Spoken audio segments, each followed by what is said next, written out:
Okay, let's pray and we'll get started. Lord, thanks for your provision and the resources that you provide here and the help that you provide so that we can do this each week. Pray you'll give me the right things to say today. In Jesus' name, amen. I was going to do a prophecy update and review, and I was thinking about calling it the decade that was 2016 because that obviously a lot of things happened in 2016. I could do one, though, the last week of 2017 that was the decade, the last week of 2016 that was the decade of last week seemed like a decade. And so I'm going to focus a little bit on this Resolution 2334 fallout because I think it's significant and I want to tie it into some things. And I feel like I'm walking into a minefield in some respects, just because of some things that I'm seeing that I want to address. And I think I can put it in a biblical context. And hopefully that'll get me off the hook. But who knows? We talk each week about the convergence of things that are happening. We're going to talk about a little bit about some things that are happening, then we'll look at some scripture, and then we'll get into sort of the world geopolitical situation, which is, it's crazy. It's just crazy right now. And I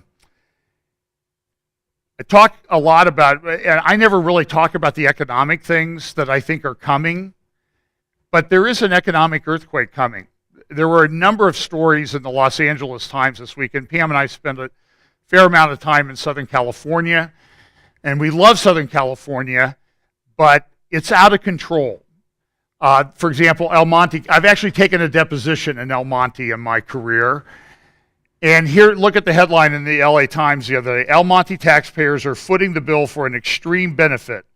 Retirement costs are among California's highest, thanks to extra pensions and other sweeteners. And then there's this graphic in the article that says the retired city manager gets a pension of $252,000 per year. And that since 2003, this one person, as retired, not working, has been paid over $3 million. Many years ago, the LA Times did a story, and they calculated the present value cost of a pension at that time. Now, that was back when interest rates were 8 or 9%. To fund a pension of an average state worker in California cost, are you ready for this? $2 million.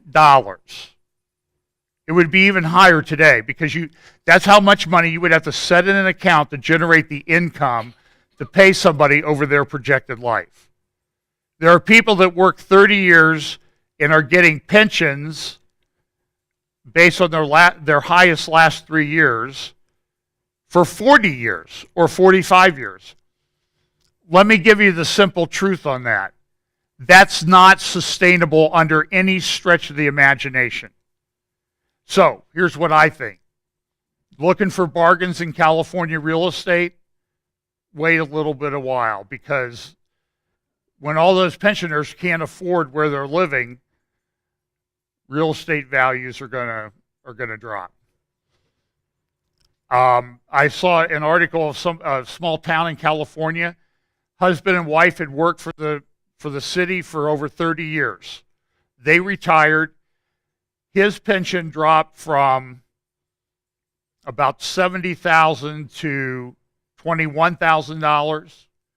Her pension dropped from $64,000 to $19,000 because the city just can't afford it anymore. You can't work 30 years, get paid at your highest rate for 40. It collapses the system. Unless, and what they've done in El Monte is they've put a surcharge on property tax bills that a lot of people didn't even know about, and now they're finding out that extra $600 or $700 on their house that they pay each year is going to somebody else's pension. I'm just telling you, public pensions are a major unfunded liability in the United States. It's in the trillions and trillions of dollars. It far exceeds what our national debt is. the system will eventually collapse. Or they'll print money, which will cause inflation when they're already printing money like crazy. So I just want you to be aware of that. On his way out the door, our beloved president is putting in place a lot of things to make it difficult for the next guy. Now, fortunately, for example, he designated large chunks of Nevada and Utah as national monuments. And he just did it. I mean, he had authority to do it. I believe that Trump can come in and just simply say that executive order is null and void. But he's doing this. I mean, there were tens of thousands of pages of things that have been put in the Federal Register recently. The problem is when President Trump comes in, he's not got to face the bureaucracy that likes having all those regulations in place, and there are going to be people in these agencies fighting him tooth and nail on doing these things. So I pray that he comes in with a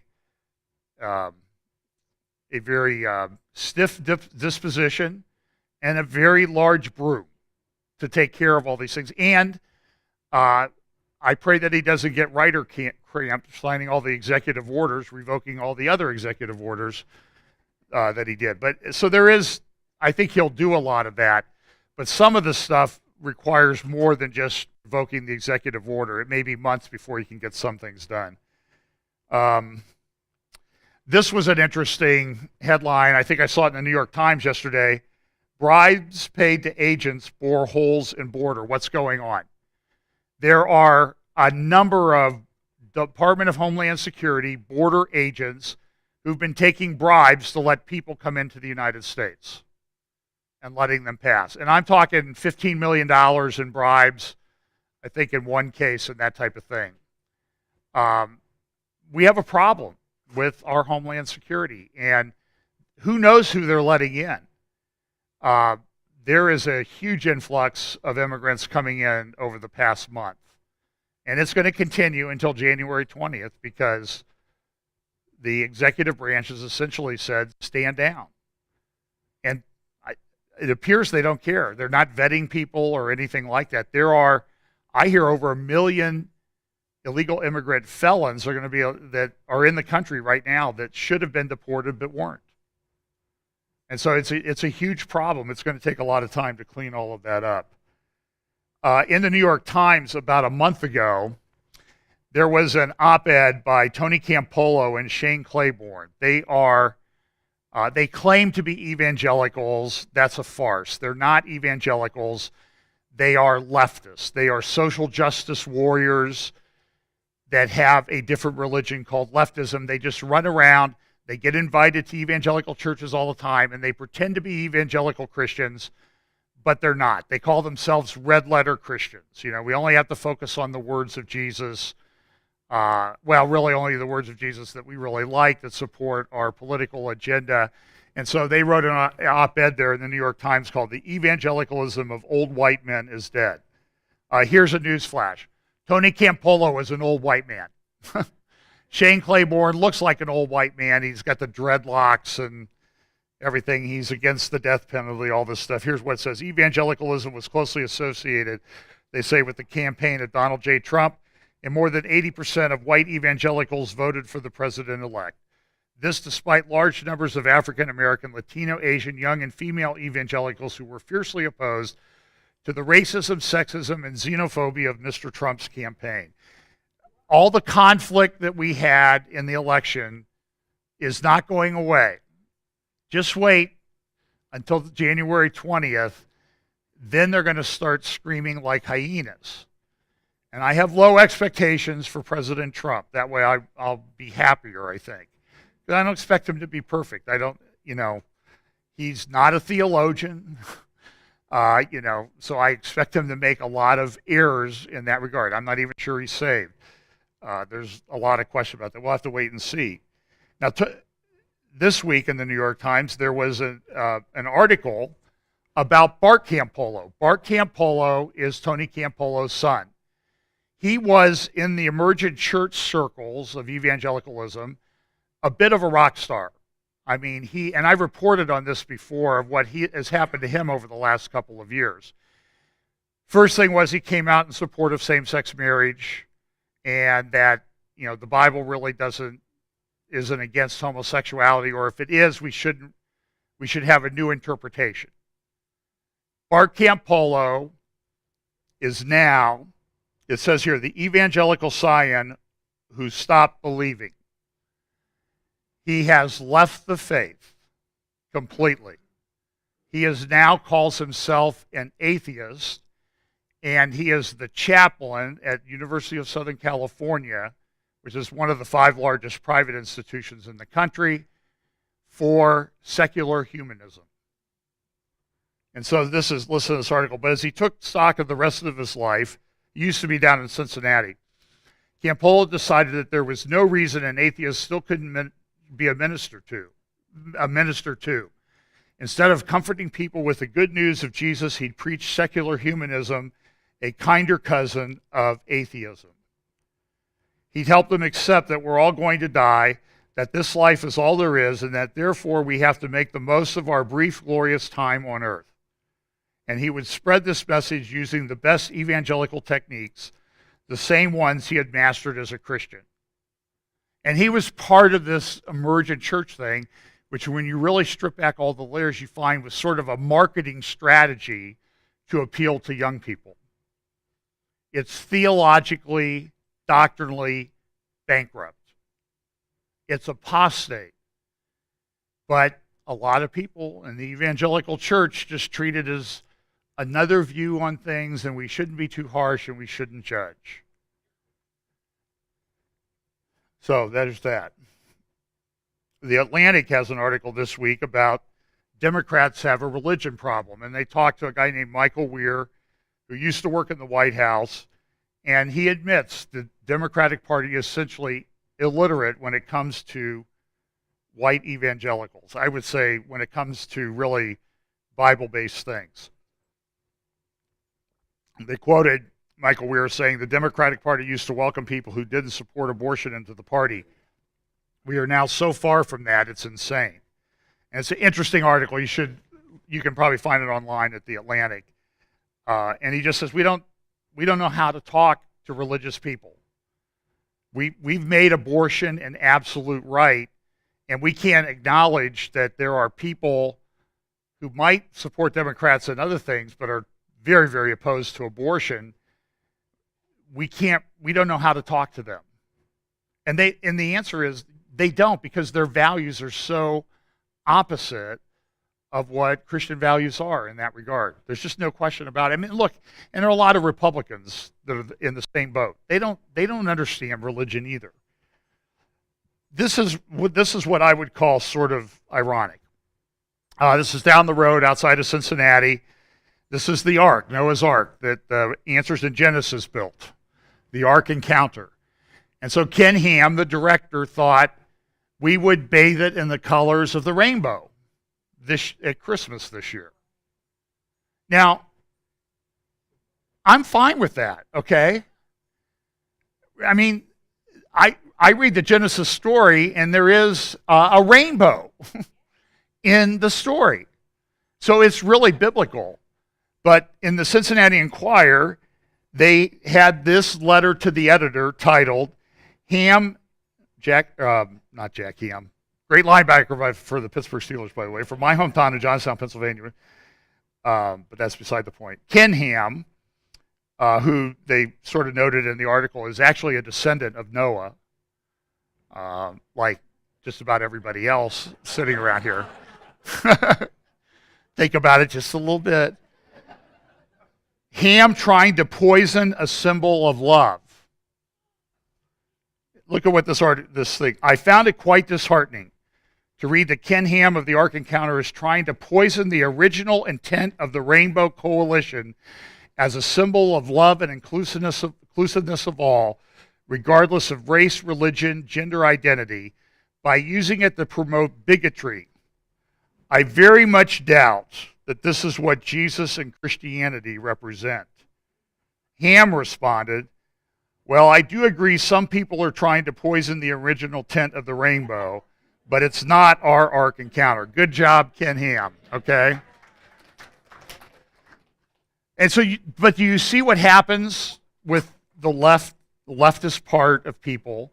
It's a religion to them, and they change the meaning of symbols. They change history. In Iraq right now, there's a city called Nimrod, Nimrod. 3,000 years ago, that city pretty much controlled the Middle East. ISIS has gone in there. They used to have, I had some pictures of it. I just didn't have time to put them in today. There are these beautiful reliefs carved in stone. ISIS has gone in, chiseled them off, blown them up, completely destroyed the architectural heritage that was found there in that city. There's not much difference in the way they destroy history between leftists and ISIS. Now that's pretty harsh, and you can disagree with me, and you can try to convince me that I'm wrong. And I'd love to see you try, because I'd rather you expend the energy trying than me trying anyway. So what's going on? There's a lot of things that go on in this world that just seem to be completely inexplicable.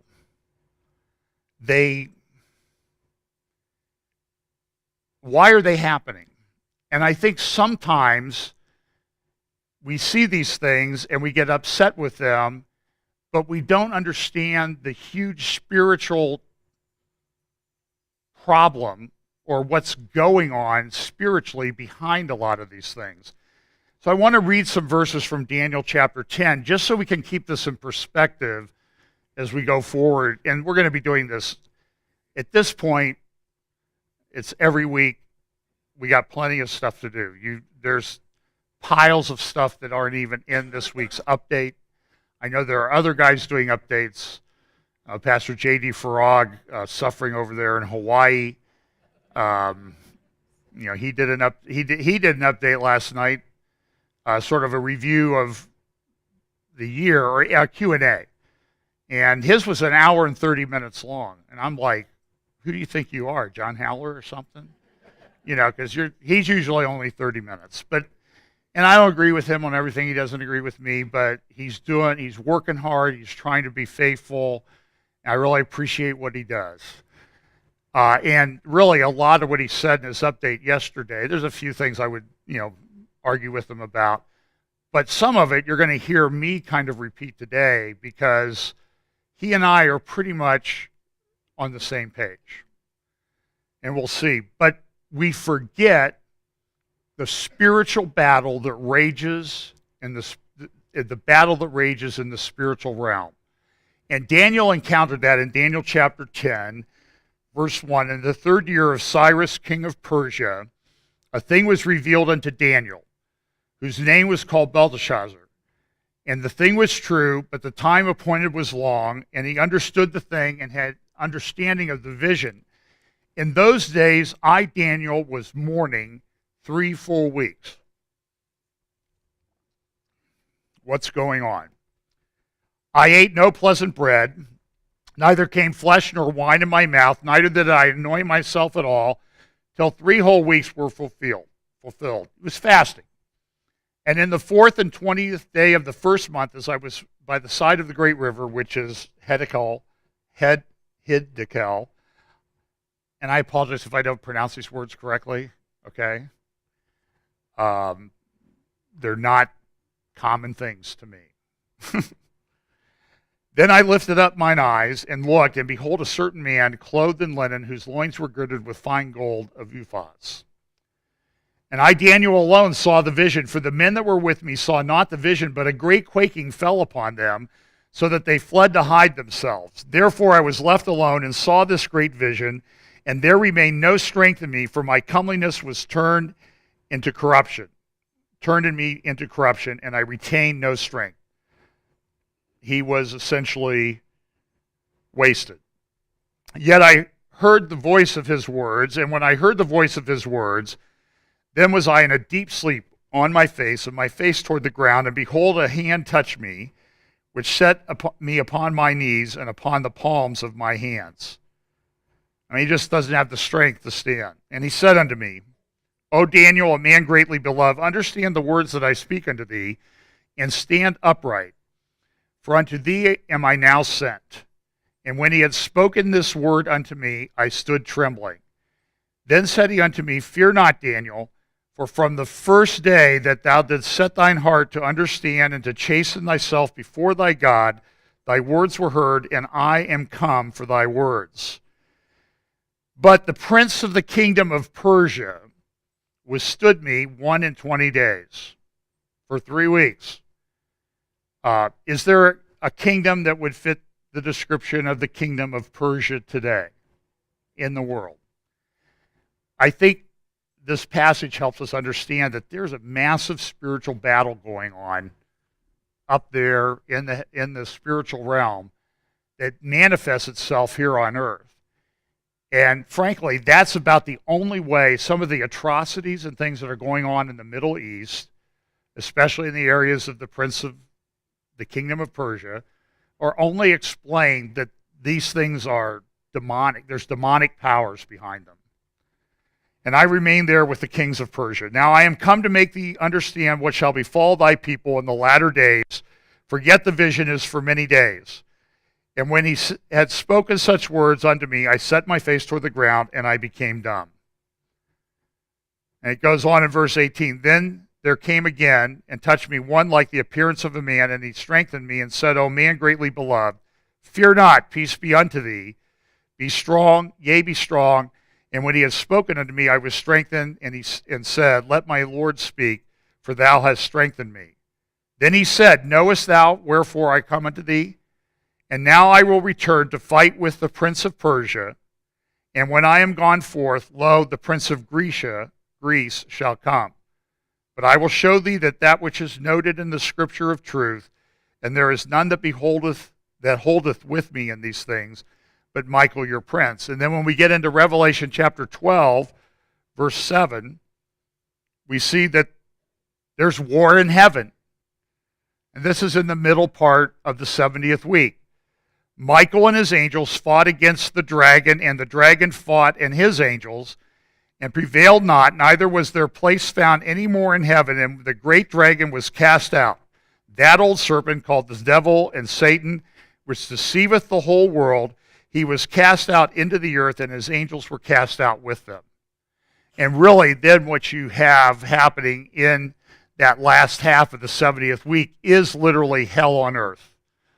Great tribulation such as never was, time of Jacob's trouble, a really horrific period of things that will happen on the earth in those days. Because Satan has finally been cast out of heaven down to the earth. And he knows when that happens, he's got 42 months.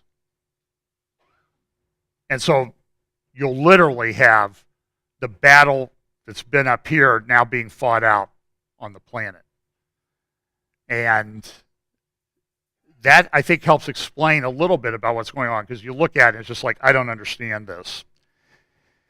So foreign policy, they have some good writers, they have some bad writers. Here's some stories in 2016 that we missed. Just go over them real quickly.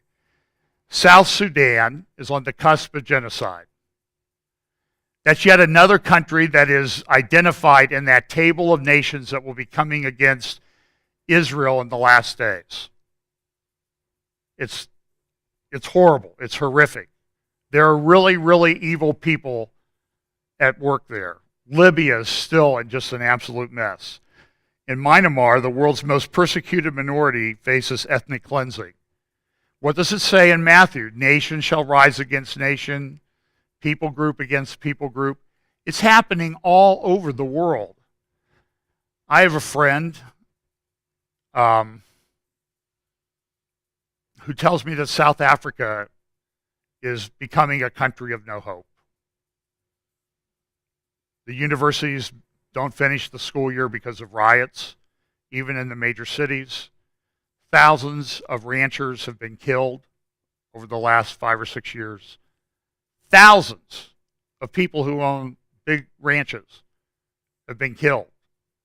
It's a major problem. And this, you go through country after country in Africa, in Asia, This is happening everywhere. Diseases around the world are becoming incurable.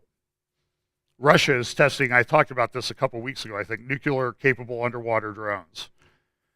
Investors worried that ailing Eurozone banks could plunge Europe into a new recession. Some of the biggest banks in Germany are on the verge of collapse. China's bond bubble nears a bursting point. Here's what the article says. China has saturated its market with easy credit and major fiscal stimuli for years. It was a boon to the world's second largest economy in the short term, especially after the financial crisis, but one that is quickly becoming a burden as unsustainable bubbles in housing, bonds, and stocks teeter on the brink of bursting. In recent weeks, Chinese authorities have curbed short-term lending and halted futures contract trading in bonds in an attempt to deter speculators. The capital market woes come as China is trying to adjust to a slower growing economy. Chinese currency, do you hear a lot of this in the mainstream press, by the way? The China miracle, right? Listen, everybody got on Trump because he took a call from the leader of Taiwan. Oh, this is going to cause a conflict. China's going to invade Taiwan. Let me tell you. George Friedman did an interview, Geopolitical Futures did an interview recently. Said, here's the real facts, folks. China's not invading Taiwan. If they could invade Taiwan, they would invade Taiwan. But you got to land an amphibious force, and they don't have the military capability to do that. And even though there's been an economic boom in part of China, it's limited to about 300 million people. China has 1.1 billion people that live as among the poorest third world countries on the planet. Over 1 billion people. They're barely holding it together. This has huge prophetic implications, I think. And then Europe's refugee crisis continued unabated, and now it's deadlier. There are more people trying to get to Europe died this year than ever. In Germany, Angela Merkel is facing possibly being defeated. And now she's saying Islamist terror is now our biggest test. Where have you been, Angela Merkel? Look at this, Rome to take tougher stance on migrant influx. Why? It's collapsing the culture in the governments. Oh, they can't deal with it. Rome, Italy, I think the Vatican is now up to 2 immigrants that it's taken in. Even though the Pope runs around and tells everybody else to take in immigrants and don't build walls. And if you go to Rome, by the way, what do you see around the Vatican? A big old wall. So tear down the wall, and as I've said, go down in the basement of the Vatican and have a big garage sale of all the riches down there and give the money to the poor. Or the alternative is shut up and stop being a hypocrite. Germany reflects on tragedy and policies. They're struggling with this. In Iraq, there's a lot of talking. This is from Foreign Affairs this week.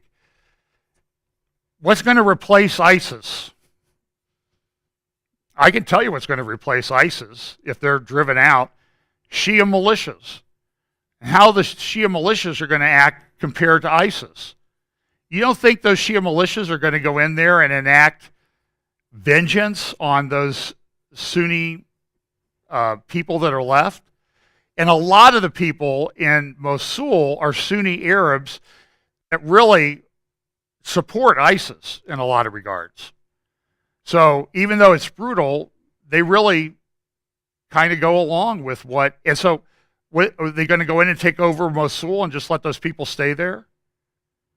I don't think so. I think it's going to be, it's going to be bloody. It's already breaking down.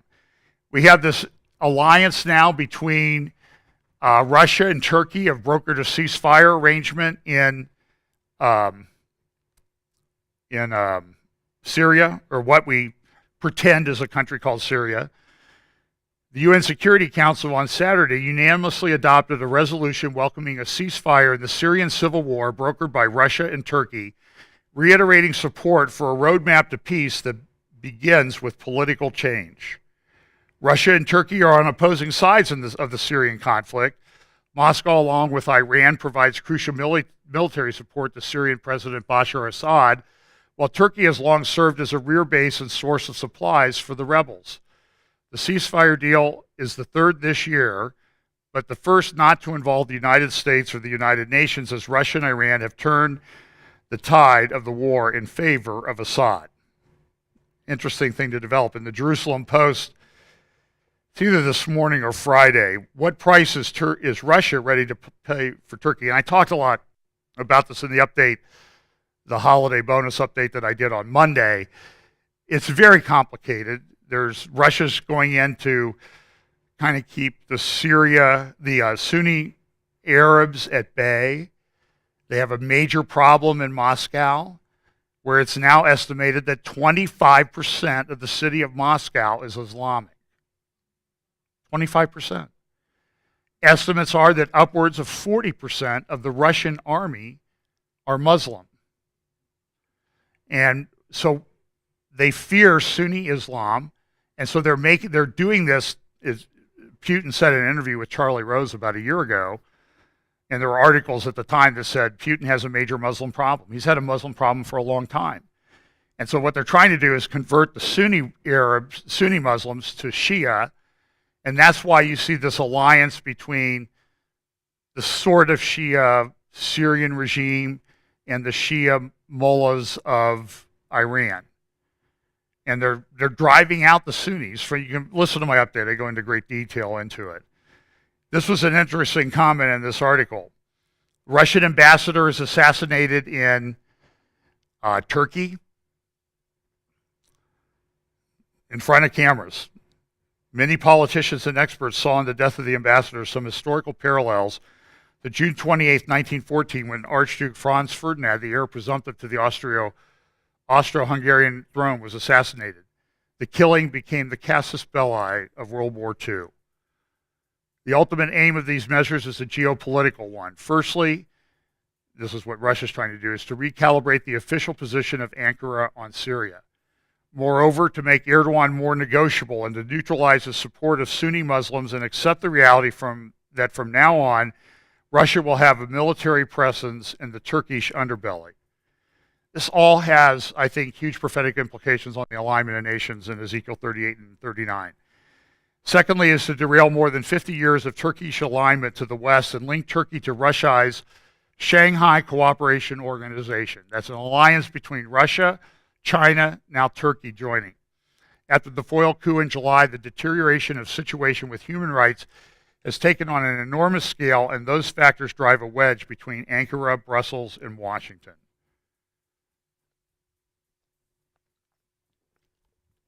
Russia wants to keep Turkey from joining into Europe. That's another reason why they're doing that. They want Turkey to make a pivot to Asia. So this is a very interesting development. You can read about that in the Jerusalem Post. And then last night, dozens killed in a terror attack, shot and killed in a terror attack on a nightclub in Istanbul. I've heard about 40 were killed. Well, we have to talk about, it's only 3 weeks, 19 days to go. This is an article, an ad in the full-page ad in the Washington Post this morning. Obsessed with Israel, oblivious to genocide, the Obama quartet will live in infamy as bystanders to the Syrian genocide. A disgraceful end to the Obama presidency. And Foreign Policy and other magazines say, yep, Syria is going to stain Obama's legacy forever because he just stood by and let it happen. The week started off, remember last week on the 23rd, which was really the first day of Hanukkah, they enacted this resolution 2334 at the UN. I forget that you weren't, I did this in an empty room last week.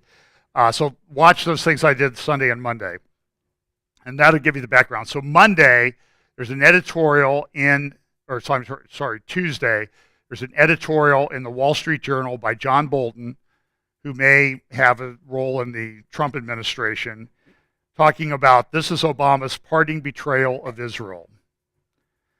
And there was a speech. Now, so here's the trigger warning that I have to give you today, that I'm going to play some clips of John Kerry. I have about 7. I'm probably going to limit it to 2 or 3. So it's a mercy, okay? So I'm going to play one of the 4 clips just because we're running short on time. In this clip, he will talk about the theme that appeared throughout his speech. And listen, I think I can hold people's attention a lot better in an hour and 20 minutes than he can in an hour and 12. That was, I listened to it, and I'm telling you, it was torture. Especially because it was filled with so much demonstrable nonsense. So but listen, there's a phrase that is going to appear many times through his speech.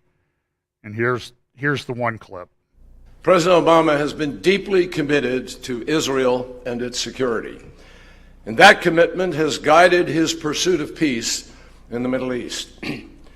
This is an issue which all of you know I have worked on intensively during my time as Secretary of State for one simple reason: because the two-state solution is the only way to achieve a just and lasting peace between Israelis and Palestinians. It is the only way to ensure Israel's future as a Jewish and democratic state, living in peace and security with its neighbors. He continued later in the speech. And that raises one final question. Is ours the generation that gives up on the dream of a Jewish democratic state of Israel, living in peace and security with its neighbors? This is a time to stand up for what is right. We have long known what 2 states living side by side in peace and security looks like. We should not be afraid to say so. Here are just 2 relatively short clips of some of the, I would say, more egregious errors in his speech. The truth is that trends on the ground, violence, terrorism, incitement, settlement expansion, and the seemingly endless occupation, they are combining to destroy hopes for peace on both sides and increasingly cementing an irreversible one-state reality that most people do not actually want. Today, there are a similar number of Jews and Palestinians living between the Jordan River and the... Now, the reason why I've taken these classes about how you can tell if somebody is lying, and sometimes, coughing, stammering, because your conscience is telling you, don't say it, so you got to kind of cough it out there, okay? Break that barrier. And he was doing that throughout the speech. Mediterranean Sea. They have a choice. They can choose to live together in one state, or they can separate into 2 states. But here is a fundamental reality. If the choice is one state, Israel can either be Jewish or democratic. It cannot be both. Okay. Kind of throwing down the gauntlet there. After decades of conflict, many no longer see the other side as people, only as threats and enemies. Both sides continue to push a narrative that plays to people's fears. And this is irritating to me because he makes this equivalency between Palestinian terrorism and Jewish people defending against it. They're not morally the same thing. This man is a moral fraud. He is morally bankrupt. And it irritates. I've had to listen to hours of this guy this week.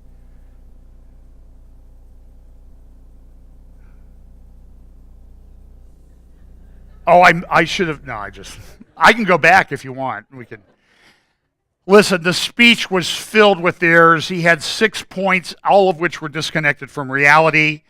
This is in the New York Times the next day. Kerry says Israel keeps sabotaging peace prospects.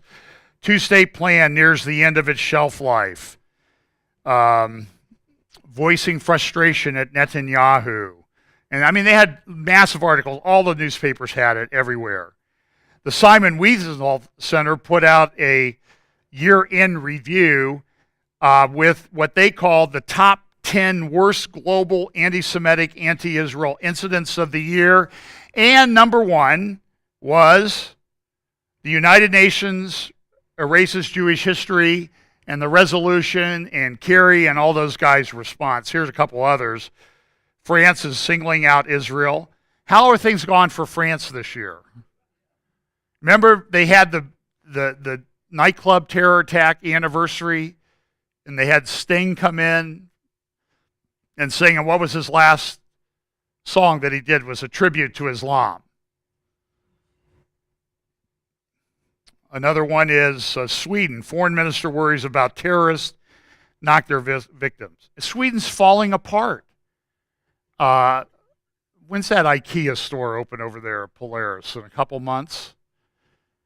The city where IKEA is they have problems. They've had to, my understanding is they've had production problems because it's just hadn't been safe for people to go to work at times. This is Sweden. It's collapsing. Now they don't want to take in any more immigrants. And, well, we've done enough. Somebody else should ruin their society. That's not what they say, but that's what they mean.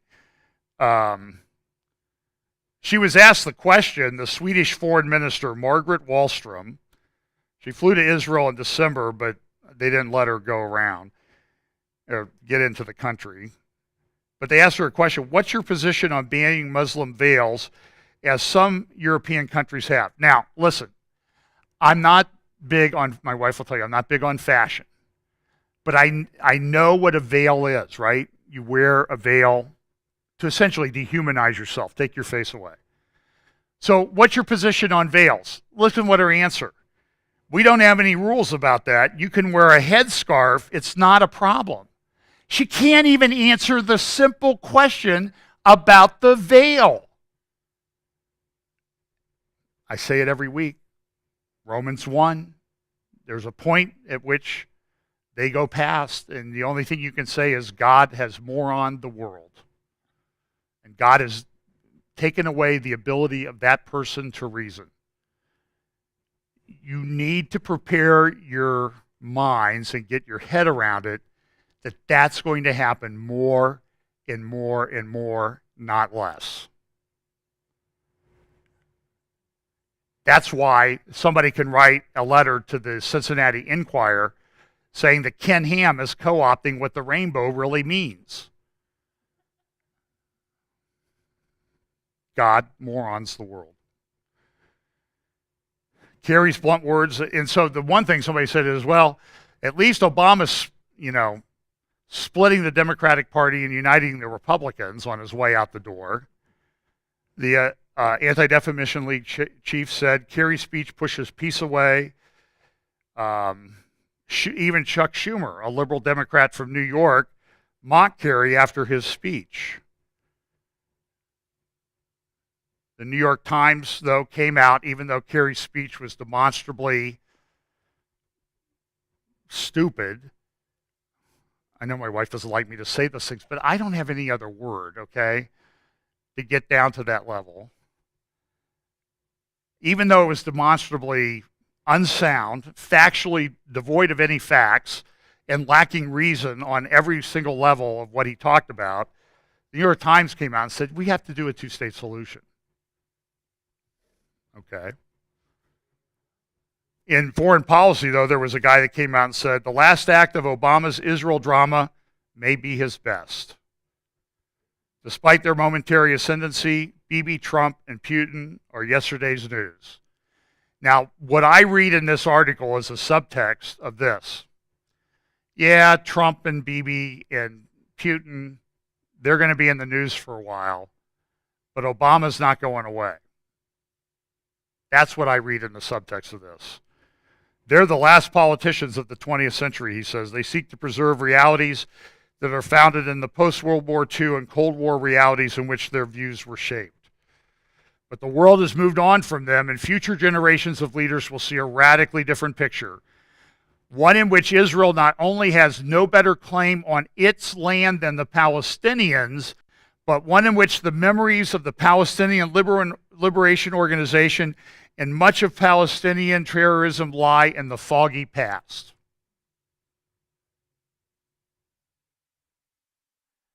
You see, there's a guy coming that will speak monstrous lies. And at some point, there'll be a lot of resistance to him initially. The world will follow after and worship him. And he's going to be saying stuff like that. What Palestinian terrorism? It's not a problem. It's the Jews. It's the Jews' fault. I've got a solution for that. Let me tell you about it. In which Palestinians without a nation outnumber Israelis.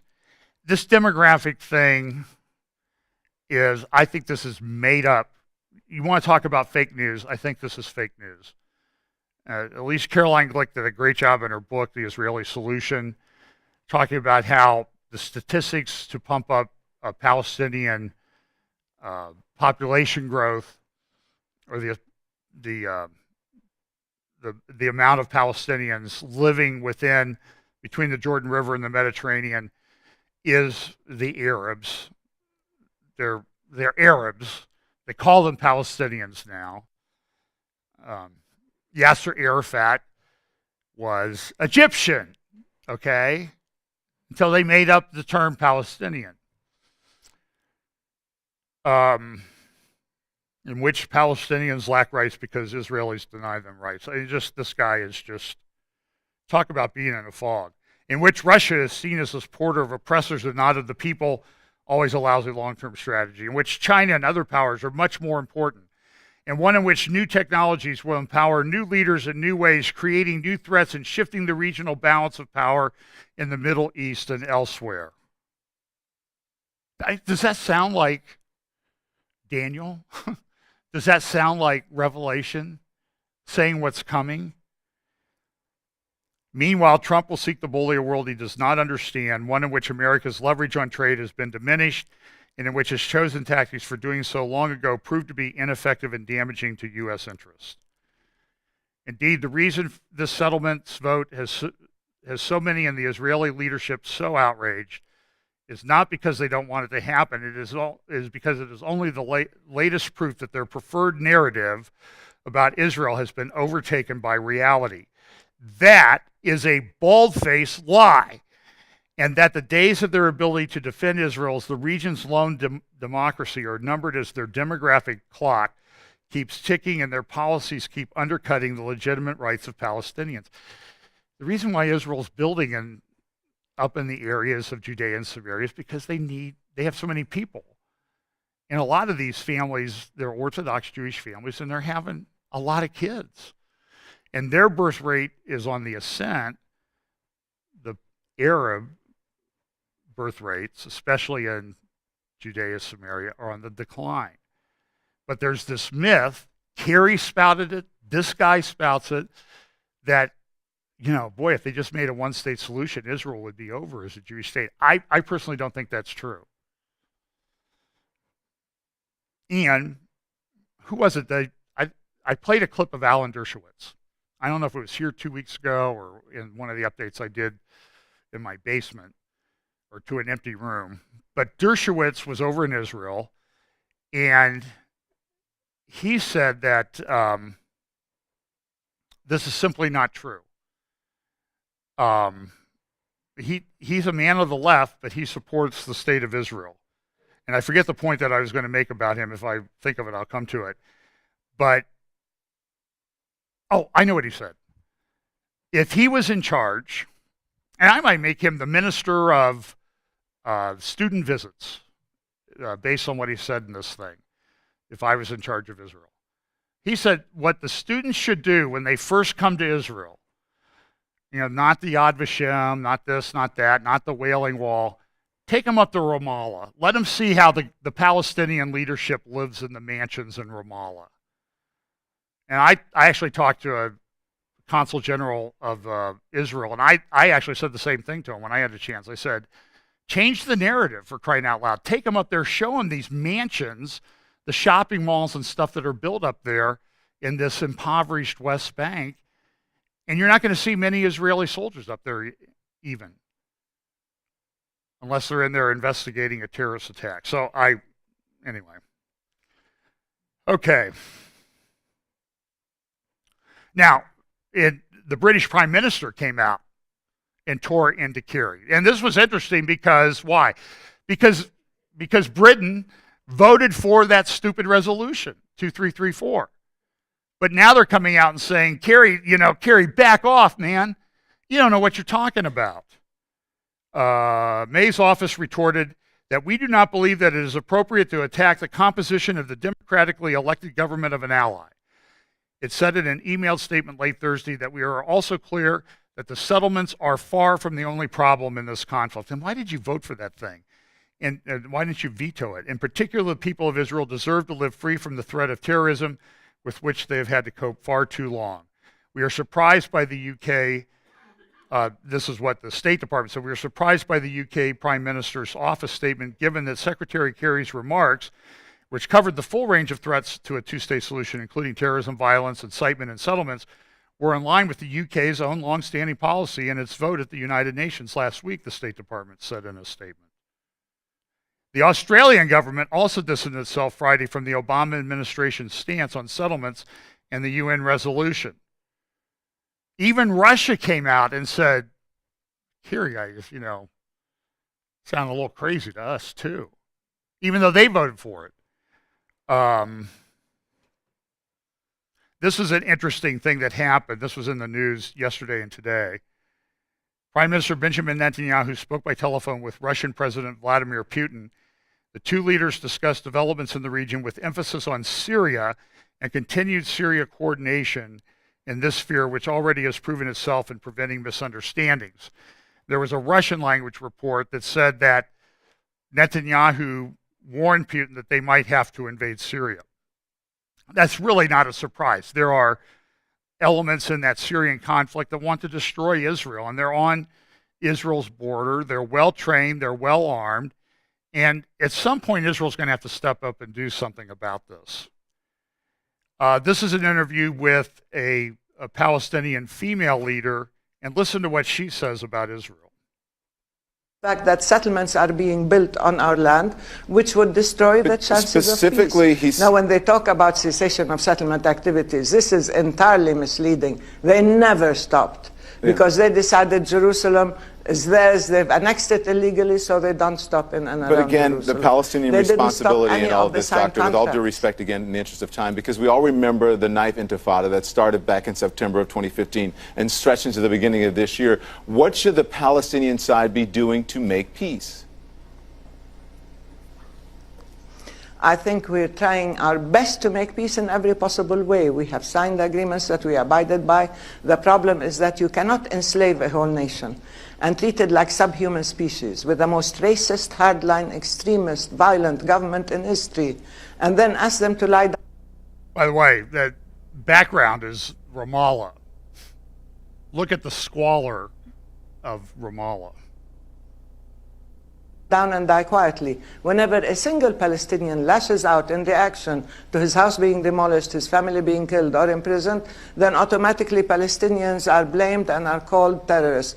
But when the Israeli settlers and the Israeli government continue to wreak havoc and exercise systematic state terrorism against us, then we are told, what can we do? Is it time to recognize Israel as a Jewish state? The Palestinians want.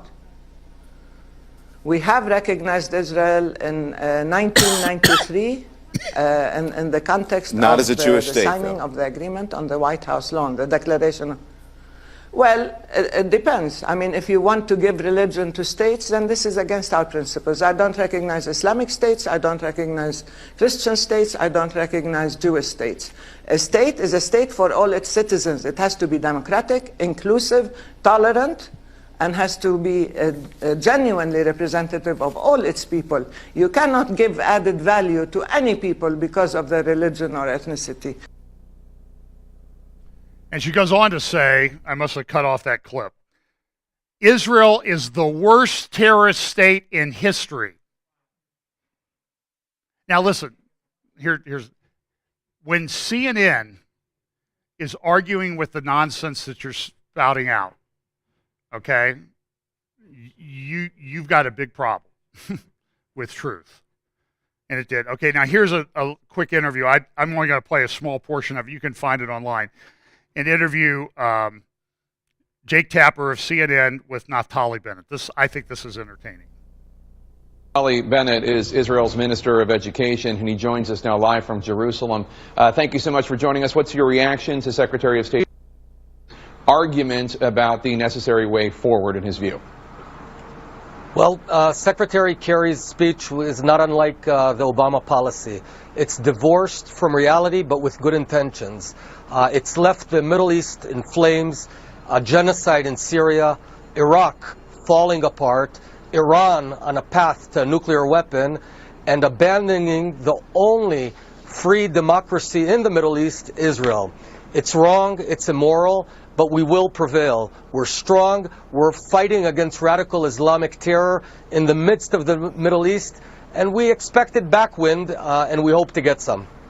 So let's focus on the settlements issue, since it is what Secretary Kerry was talking about, and it was the focus of the United Nations Security Council resolution on Friday. What is the justification for building settlements deep into the West Bank area, not the part of the West Bank or East Jerusalem that is likely to become part of Israel in any sort of two-state solution after a negotiated peace, but the parts that will not become part of Israel if there ever is a two-state solution? What's the justification for building those settlements? There is already a Palestinian state formed in 2005 in Gaza, and they turned it into a terror state. You know, we pulled back to the 67 lines, pulled out all the Jews, handed it over to Abu Mazen, and they turned it into a terror state. Anyone in their right mind cannot imagine forming another one right here in Jerusalem, our eternal capital. That would be insane. So I oppose forming a second Palestinian state in what you call the West Bank, i.e. Judea and Samaria. Judea and Samaria has been a Jewish state for roughly 3,300 years. Well before, you know, the first Americans reached the new continent of America, and we're going to stay here forever. Secretary of State Kerry today saying that in that one-state solution that you are suggesting, let's remove Gaza from the equation, Israel can be Jewish or Israel can be democratic, but it cannot be both. How do you solve that problem of the fact that there will be millions of Palestinians that I don't presume you would be giving voting rights or travel rights to the extent that they would seek? Of course they would have voting rights. They would have voting rights for their entity. They can exercise it in the Palestinian state in Gaza or in the autonomy in the West Bank. That's up to them. They have voting rights like any other person in the world. I profoundly disagree with this stark vision of Secretary Kerry. We're the ones fighting, out there fighting for the defense of the free world. And within smaller Israel, it's quite the contrary. We have Supreme Court judges that are Arabs. We have members of our parliament that are Arabs. So the only free democracy in the Middle East is in fact Israel. And sort of abandoning Israel while we're out there fighting ISIS and Hamas and Hezbollah is simply wrong. Your government says that Israel has, quote, ironclad information proving that the Obama administration orchestrated the UN Security Council vote and that you will turn it over to the Trump administration. That seems odd. Why not just present it to the public? It's a rather stark charge to make, especially considering the Obama administration disputes it. Well, we know that it's a premeditated plan. But, you know, the bonds between the American people who seek freedom and democracy and the Israeli people, which are in the midst of the toughest area in the world, go so deep, way beyond one administration or another. It's unfortunate that Kerry and Obama have decided to go down this track, both vis-a-vis Iran and... Well, to the American people. Prime Minister Netanyahu said essentially the same thing. We'll give it to the Trump administration. We're not giving it to the Obama administration. I mean, look, Trump, what do they expect? Obama treats him like his servants and that type of thing to serve his massive ego, why should they give anything to him? He's on his way out. We'll give it to Trump and we can take care of it. This interview, I don't have time to play it. This is an interview on MSNBC with Jim McDermott. He's a left-wing retiring congressman from Seattle. And he was talking about, well, we should know this stuff because, the American people have the right to know what is going on. This is a guy who led the fight for Obamacare. You have to vote for it, and then you can find out what it's about. The moral bankruptcy of that side is just stunning. So go back and, look at your Space Needle. Good riddance. You and Barbara Boxer and all the other ones that are retiring. And this is, of course, the one of the interesting beginning graphics of a I've seen. war on the American of Putin and Obama. Putin's playing chess. Obama's there with one checker and says, bingo. So that I think is a pretty good picture of what's going on. Caroline Glick in her Friday column, and I'll finish up with this. I have way more, but it's a holiday, so we'll pick up next Sunday, or maybe I'll do something in the middle of the week if I have time. But she lays out what she thinks is going to happen over the next few weeks. And she wrote this before Kerry's speech. UN Security Council 2334 was the first prong of an outgoing President Barack Obama's lame duck campaign against Israel. U.S. Secretary of State John Kerry's speech on Wednesday was the second. On January 15, Stage 3 will commence in Paris. At Francis Lame Duck's President Francois Hollande's International Conference on January 15th, the foreign ministers of some 50 states are expected to adopt as their own Kerry's anti-Israel principles. Reuters reported that it's not 50, it's 70. Now, I find that number interesting from a biblical standpoint. In the Table of Nations in Genesis, when it describes the whole world, there's 70 names in the table. I do think this is symbolic of the whole world. This is what the Reuters article said. France is still determined to hold a conference in Paris to reaffirm the necessity of a two-state solution. France's Minister of Foreign Affairs, Jean-Marc Ayrault, told journalists.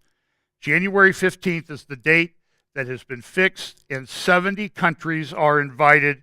We are not going to give up now. By the way, the number of countries that recognize Palestinian statehood now is 136. The next day, after this meeting, where we expect the world to come out in support of a Palestinian state, Obama can be expected to use the occasion, this is Caroline's prediction, to use the occasion of Martin Luther King Jr. Day to present the Palestinian war to annihilate Israel as a natural progression from the American civil rights movement that King led 50 years ago. Finally, sometime between January 17 and 19, Obama intends for the Security Council to reconvene and follow the gang at the Paris conference by adopting Kerry's position as a Security Council resolution. That follow-on resolution may also recognize Palestine and grant it full membership in the UN. She says this. True, Kerry said the administration will not put forward another Security Council resolution, but as Prime Minister Netanyahu explained in his response to Kerry's address, there is ample reason to suspect that France or Sweden or both will put forth such a resolution. Since the draft will simply be a restatement of Kerry's speech, Obama will not veto it. Whether or not Obama gets his second Security Council resolution remains to be seen, but whether he exceeds or fails, he's already caused most of the damage. A follow-on resolution will only amplify the blow Israel absorbed with 2334. Something else that's going on. Let's see, there was something else I wanted to read here. It says, given that Israel has no right to hold territory under 2334, it naturally follows that the Palestinians have no incentive to give Israel peace. So they won't. The peace process, like the two-state solution, ended last Friday night to the raucous applause of all Security Council members.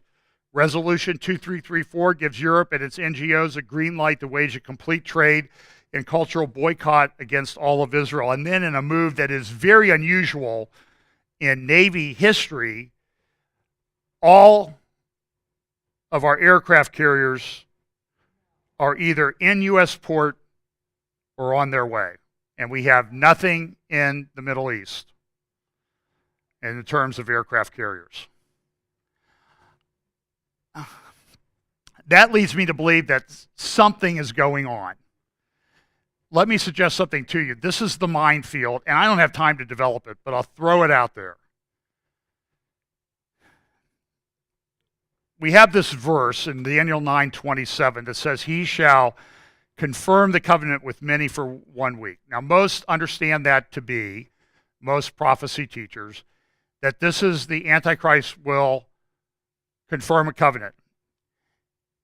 What happens often in Bible prophecy is that we take what the Scripture says, and I do this too, okay? When I'm talking about this, I've got every finger pointing right back at myself, okay? We take what the Scripture says, and we have a tendency to extrapolate it out and infer things and come up with a nice little sound bite that sounds great, and then it gets perpetuated throughout the prophecy community, and nobody ever looks at it again. Nobody ever questions it. So this says, the text clearly says, he confirms a covenant. What has happened in the prophecy community is that has been translated through this soundbite, I think, into Israel and the Antichrist. They have a sit down and they come up with a big fancy peace agreement and they have a signing ceremony. I'm not sure that's what happens. Now, look, it may play out that way, but the word that's used in Daniel 9:27 is gabar, which means to strengthen, and it almost has the implication that this covenant is going to be forced down Israel's throat. Now, I'm not dogmatic that that's the way it's going to go down, but I'm suggesting to you that what is going on in the next 2 or 3 weeks may have much more significance than we think. Because the world is going to come together, possibly. We'll see how it plays out. Maybe not. But they could come together and issue a statement that this is the way it's going to be, Israel, take it or leave it. And what will Israel do in response to that? I think people like Naftali Bennett and Benjamin Netanyahu, they'll say, you're going to accuse me of stealing $10,000 and call me a thief? I'm going to take it all. And they'll annex the West Bank, and then, well, all hell could break loose. You got Russia, Turkey, Iran right there on the border. You got Hezbollah. You got all these nations that are coming against Israel. It could provoke Ezekiel 38 and 39. Now, some people think Ezekiel 38 and 39 happens before the 70th week. I kind of lean towards the early part of the 70th week. And all of this could come together very, very quickly. So what I want to say is, don't just think that there has to be this big fancy signing ceremony to confirm or strengthen an existing covenant. There already was one, you know, September 13th, 1993, and that shows the framework of the accord. The architect from the Israeli side of the Oslo Accord won. You see Yasser Arafat there. Mahmoud Abbas worked with the Palestinian side. Shimon Peres worked with the Israeli side. That event happened on the White House lawn in front of 3,000 witnesses on September 13th, 1991. 93. September 13th, 1993.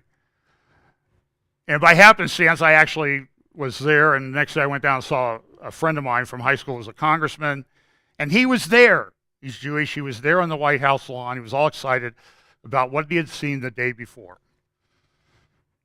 By the way, Shimon Peres is no longer with us. He had a stroke last year on September 13th, 2016, 23rd anniversary of the signing of that. Not drawing anything specific. I'm just saying that you need to be, so you see here, Shimon Peres, you see the covenant date, September 13th, and then you see the story that Shimon Peres he became ill on the 23rd anniversary of the ceremony hosted, that was from the New York Times, hosted by President Bill Clinton on the South Lawn of the White House. So, what I would encourage us all to do, and me to do, is to not necessarily get locked in to things unfolding the way that we've thought for a long time. The world's changed. And people were speculating and trying to figure out how all this would play out. So I'm not saying they were unfaithful or apostate or heretics, or not saying that. It's just that we need to be tied more to the text than ever. And I did that teaching on Daniel 11, that the people in the end times that are going to understand will be in the Word and figuring out what the Word says, because it does have a historical precedent. When Jesus came into Jerusalem on a donkey, the crowds were there, but the Jewish leadership were like, shut your people up. Shut them up. And Jesus said, if I shut them up, the stones will cry out.